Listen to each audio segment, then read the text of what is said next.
Good morning.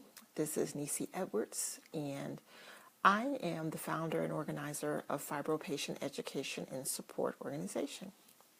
And in case you did not know, May is Fibromyalgia Awareness Month.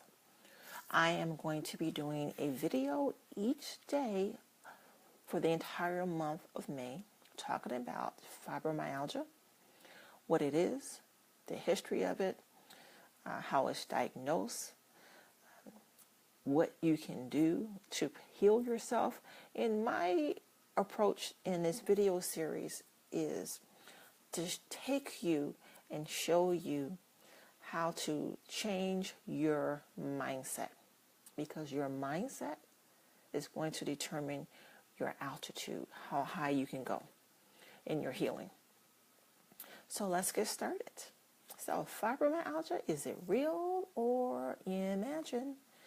I heard that all the time. Oh, it's all in your mind. It can't be that bad. Well, you know what? Yes, it is that bad. A whole lot more than you realize. So the exact cause of fibromyalgia is unknown. And the condition itself, the best way to describe it is, imagine being hit by a truck. The truck driver puts the truck in reverse, runs over you again, puts it in reverse, and comes back and runs over you again. So living with fibromyalgia can be very challenging. You may experience pain, fatigue that interferes with your daily activities. But yet, your family and your friends, and even your doctor, may not even understand your concerns. And some people will say, oh, it's not a real condition. And they may even say to you or suggest that the symptoms are imagined. So it is a real condition. In fact, fibromyalgia, it affects more than 10 million Americans. More than 10 million Americans live with fibromyalgia on a daily basis. And this disease can affect anyone, not just adults. It also affects children.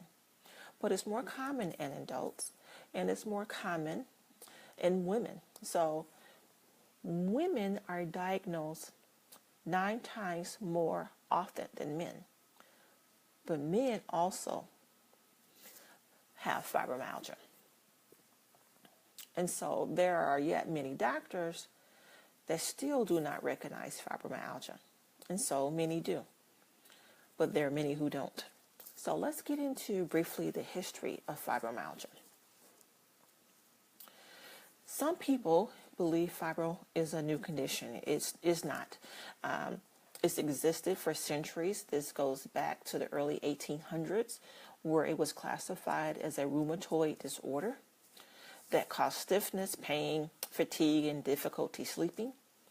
But it wasn't until around the 1820s that the fibromyalgia tender points were discovered.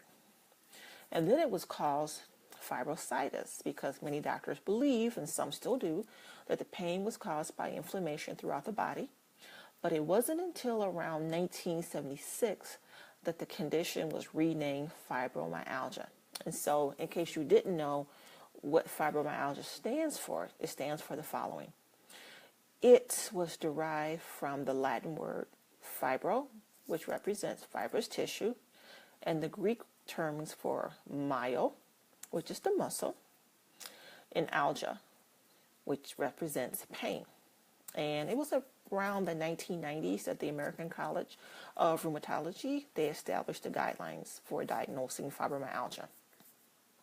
And so the first prescription medication to treat it became available around in 2007. So what are the symptoms of fibro? Well, what I will tell you is that it's often grouped with other arthritis conditions. But fibromyalgia is not a type of arthritis. And let me tell you why. Arthritis causes inflammation, and it affects the joints. And this inflammation can be widespread throughout the body. Okay? But fibromyalgia doesn't cause inflammation, and it doesn't damage your muscles, your joints, and your tissues.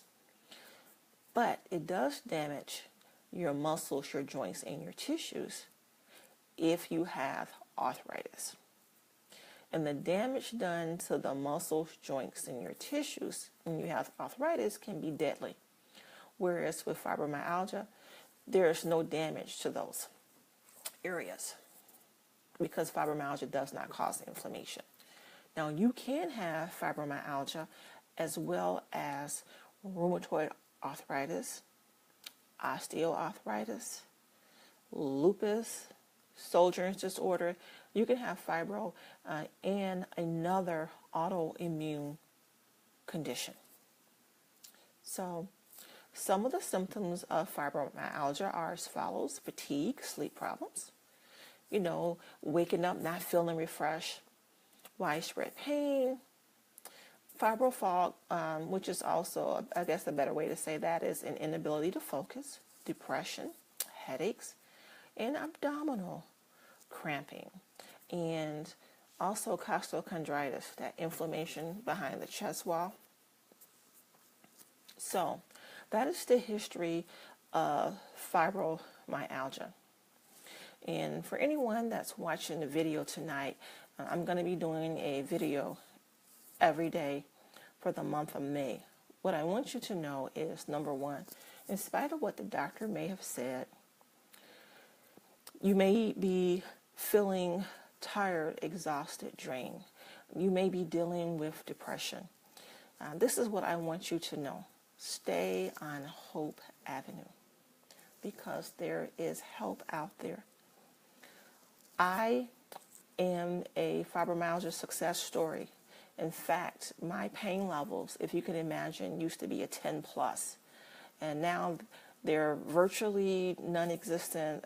The most, it may be a 2. This did not happen overnight.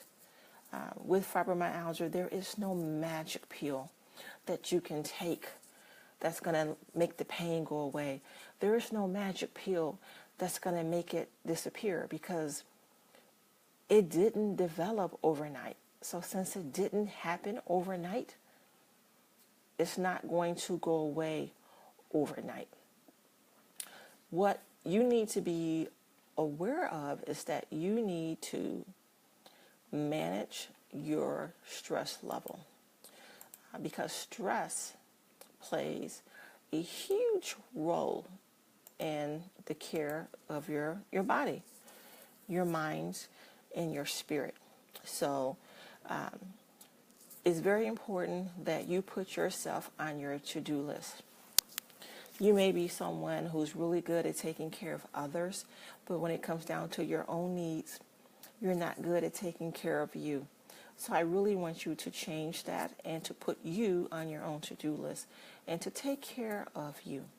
And I would love for you to tune in and to learn from this video series that I'm going to be doing for the entire month. We're going to be covering a different topic as it relates to fibro.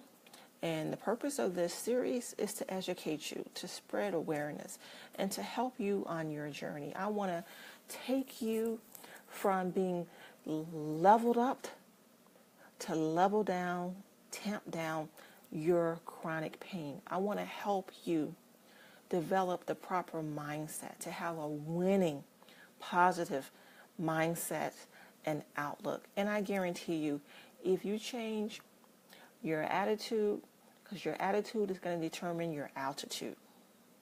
Also, if you focus on your prayer life, I'm a woman of faith. So I'm only speaking to you based upon what I know has worked for me. If you focus on your prayer life, meditate, put God first, and get your priorities in order, and focus on being balanced, body, mind, spirit, and soul, even balance in terms of your occupation, because there are some jobs that are so toxic, that are so stressful, which is not good for us if you have a chronic pain condition. In fact, there's healthy stress and there's bad stress. But when you have an autoimmune condition or you have fibromyalgia, it's not good to be under a great deal of stress all the time, because all that does is weaken your body and put undue stress upon it. So thank you for watching this video. Thank you for hanging out with me. I really appreciate it. But stay tuned tomorrow, because I'm going to be coming back and I'm going to be sharing more information with you on fibro. Thank you very much for your time. Have a blessed day.